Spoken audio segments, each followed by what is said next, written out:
some fun. Is that just the two of you? Just you and your bestie? Mm-mm. Oh, a group for the 50th? Okay, Oh, we're that's so sweet. recorded now. Fine. Watch what you say. All right, this is the Nothing But Major Gifts podcast. How to be more efficient in your year-end planning. You guys ready? Yes. All right, here we go. Welcome to the podcast today. I'm Jeff Schreifels, and today I've invited Veritas Group's Lisa Robertson and Kara Ansodagi to join me. Now, you may not be quite ready to think about year-end, but this time of year provides a valuable opportunity to use your time wisely and be more efficient in your year-end planning so that you can really create a thoughtful strategy for your donors. But before we get too far into it, Lisa and Kara, why don't you introduce yourselves? Sure. Thanks, Jeff. Yeah, I'm Lisa Robertson. Yeah, I'm Lisa Robertson. I'm Hold the on, director of let's client do ser- that again. Oh, right. I Okay, you didn't got to see match any. my energy. You Okay, but come in I like, didn't see any words with Lisa, so I went straight to myself. come in here like, oh yeah, I'm like, hey, yeah, and you're like, well, yeah, thank you, Jeff. You got to match my energy, or else I was like, what's going on? Glad to be here, Jeff. All right, we're gonna do this from the top. I will start over. This is take 2 for who's ever editing this. Bless your heart. All right, here we go. Welcome to the podcast today. I'm Jeff Schreifels, and today I've invited Veritas Group's Lisa Robertson and Kara Ansodagi. God, let me start again. Take 3. 10:45. Welcome to the podcast today. I'm Jeff Schreifels, and today I've invited Veritas Group's Lisa Robertson and Kara Ansodagi to join me. Now, you may not be quite ready to think about year-end, but this time of year provides a valuable opportunity to use your time wisely and be more efficient in your year-end planning so that you can create a thoughtful strategy for your donors. But before we get too far into this, Lisa and Kara, why don't you introduce yourselves? Sure. Thanks, Jeff. We're so excited to be here. I'm Lisa Robertson, Director of Client Services with Veritas Group, and I've been here for 10 years. And I love the changing of seasons, but you're right. I don't think I'm ready to think about like year end and all that it brings, but happy to be here today and talk about how to make it easier for fundraisers. And I'm Kara Ansodagi. I'm the other director of client services here at Veritas. I've been in the industry for a little over 20 years and came to know and love Veritas as a client of theirs many years ago. And in that process, also learned the value and importance of really making sure you're using efficiencies to plan for year end. Right. Awesome. So thanks for joining me. So Kara, let's start with you. Why don't you start by having I want you to share about why you recommend starting to find efficiencies in your year-end planning as possible. And before you make those recommendations, why don't you just define what we mean by efficiencies in the first place? Sure, Jeff. By efficiencies, we really mean what are the things you can do today that are going to set you up for success when it comes to year end? So, how can you use maybe the slower times? I'm never going to say slow because we're in fundraising and that's just not the case, right? But the slower seasons to prep for year end so you can serve every single one of your donors in a way that is really the most meaningful to them. So, if it's okay with you guys, I'd love to kind of jump into a few of those top points. Okay. Okay. So I'm going to start with mid-level. I really actually recommend that for mid-level, they write a lot of their thank you notes for calendar year end in the summer when they're not quite as busy. They can start prepping those during the quieter times, maybe writing a few sentences about impact. And then when donors actually make their gifts, they can personalize them with names or more about maybe that donor's gift. I find that with mid-level, you have so many donors that it really is hard to get to all of them at year end when a lot of them are making gifts. So this really sets them up for success. Okay. I would also say finding efficiencies really helps when you're getting materials ready ahead of time, especially if you need to work with other departments, right? We see this all the time, don't we, Lisa? Yep. Yeah.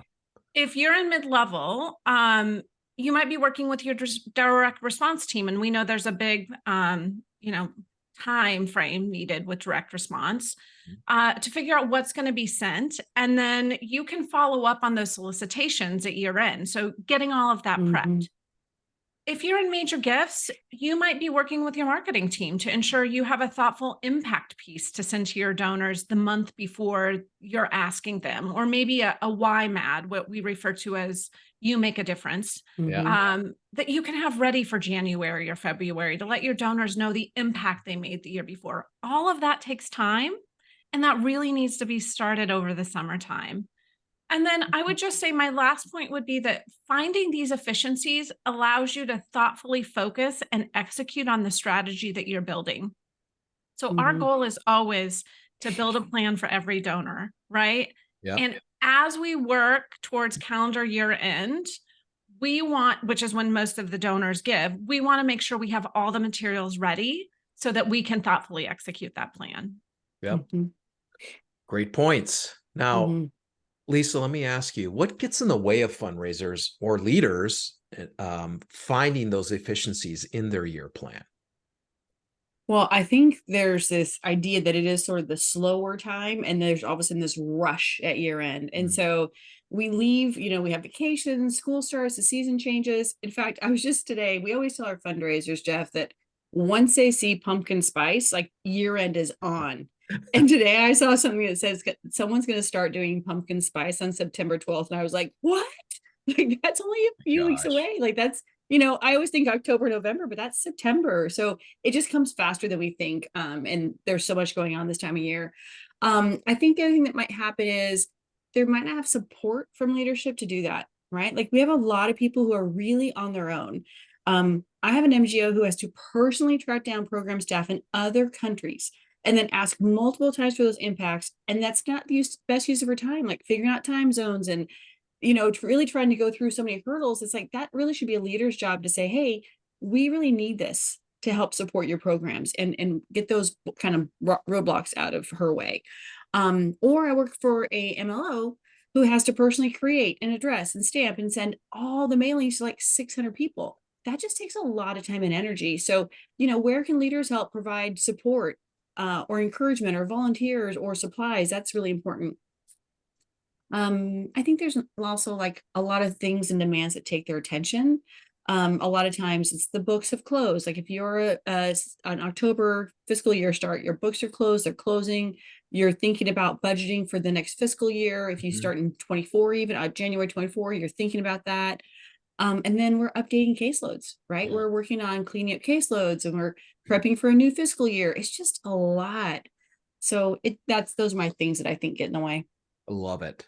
Love those. Kara, what would be your top tips to help fundraisers find those efficiencies? Yeah. Honestly, it sounds so simple, but my top tip is to have your plan built, right? Right. If you have your plan built, it's so much easier to execute on and make sure that you're following the donor's passions and interests, inclusive then of the time that they give, the time of year, I should say, that they give. So have a plan. Have a plan. Have a plan so you can work the plan. My second tip would be, don't reinvent the wheel. This is where partnership with your team is so valuable, and making sure that you're not just stewarding donors, but you're stewarding internally as well and working collaboratively. Why build an impact report when your marketing team is already doing that? Why build a fancy proposal when your donors who tend to give through the mail are already getting one of those from direct mail? I have a client and their mid-level team has a lot of donors who give through the mail, and their direct response team builds a beautiful proposal every year. And so we go through that and determine which one of those should be sent to the mid-level officer so they can personalize it and send it out themselves. Let's not reinvent the wheel. And then I would say the last tip would be, if you're using our DEP, and I know not everyone is, but if you are, be really well versed in it. Learn how to sort your donors who gave last year at this time, so you can know when to make an ask of them, right? Be looking, and I do this with all my clients every meeting, look 1 to 2 months ahead of what month it currently is. So you can be prepped and ready to make those asks next month or the month after, or send a letter, whatever it needs to be, right? And and then look to see who's down year over year. Prioritize those people. Make sure you're using it to look at interest, donor interests and passions, so that you can be personalizing those type of pieces that go out. You get the picture. I won't go on and on like I'm sure I have with my clients many times, but just use your DEP and be well versed in it. It will set you up for success. Yeah. Yeah, I agree with all those, Kara. In fact, I would go back to the first point you made of, prepping those thank you cards and being ready.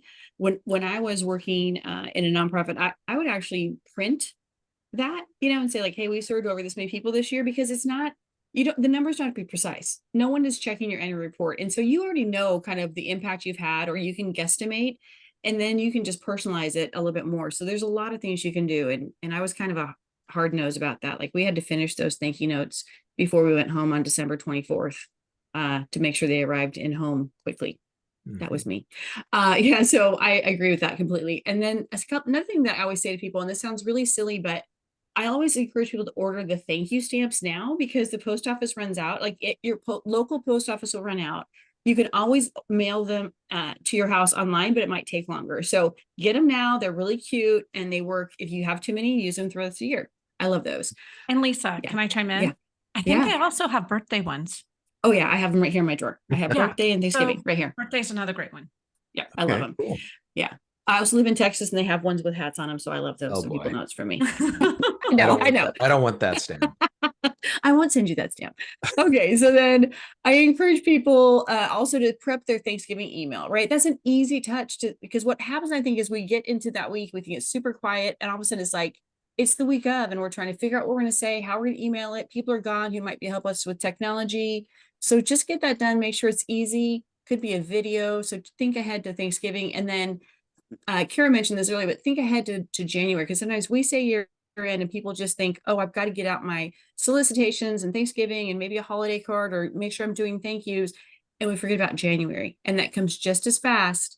And we are coming back on from vacations. We got a lot of thank yous to do. And it's like, so just have that template ready to be like, what did you do in the previous year that you can send out as an impact statement in January? Point. Love it. Okay, hold on. Kara, I have on my, there must be a bullet point I'm missing. It says, for any leaders listening. Oh, yeah. See, that's another area that got, oh. All right. Take 25. Yeah, it was hidden. So let me go. You're good. You're good. Here we go. Okay. For any leaders listening, how can they begin to better support their fundraisers or help them in this process? Kara, why don't you go first? Okay. Again, it sounds simple, but it doesn't happen a lot of times. And that's ensure your team has administrative support. That administrative support team is so valuable, right? They can help with the laborious process of getting a letters prepped. That can take a lot of time in major gift fundraisers' time, or mid-level officers. They can help with printing, stamping, right? All of these things are going to allow your fundraisers more time to focus on those top donors, their tier A really, where they should be making more direct asks, and they need to be out of the office for that. We talk internally a lot, and we brainstorm on other ways that this could work. And one of the things I've seen that's been very successful is enlisting the help of volunteers, right?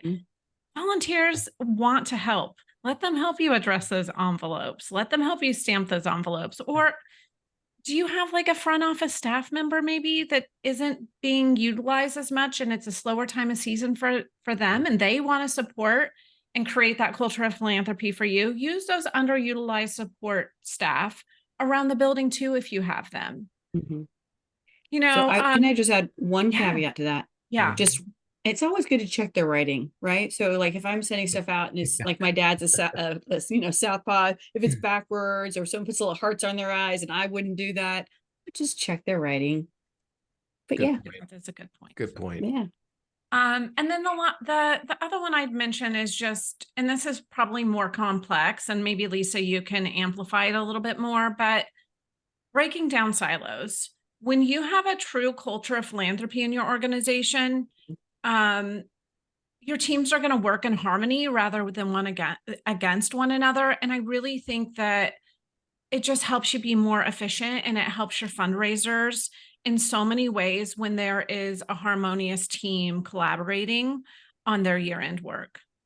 Yeah, I totally agree. And on that silo comment, I think what I'd say is, it's the leader who has to be able and has to help ensure that there's good and cohesion for all that we just talked about, right? Like the messaging, the graphics, the direct mail, the MLO who has to chase down stories, or the partnership with direct response and mid-level. It's the leadership's job to really jump in and set the stage for that, and for the fundraisers then to execute it.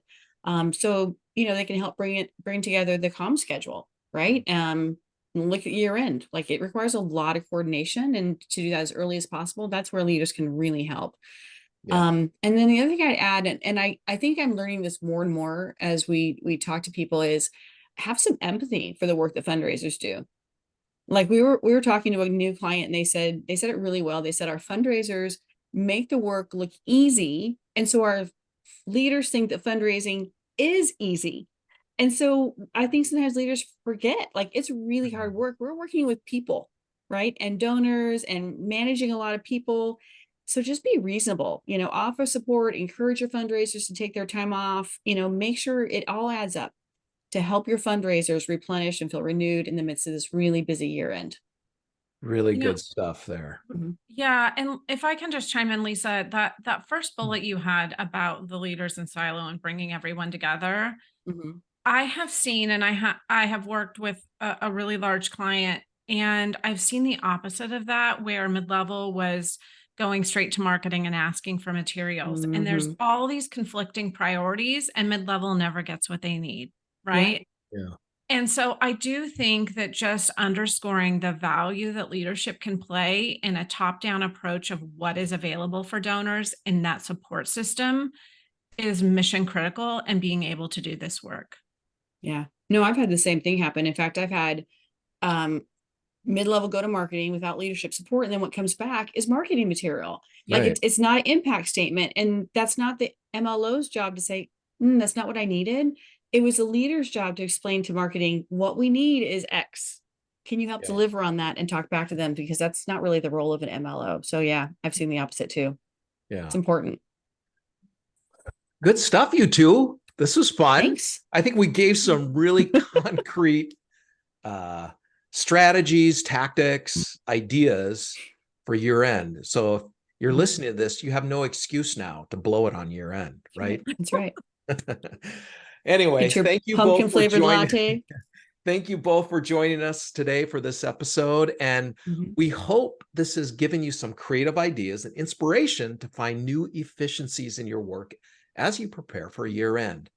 If you'd like to learn more about how to think strategically about plans you create for your donors, head to the show notes, because there you'll see a link to our free white paper on creating strategic plans and goals for every donor. Thank you, and we'll see you next time.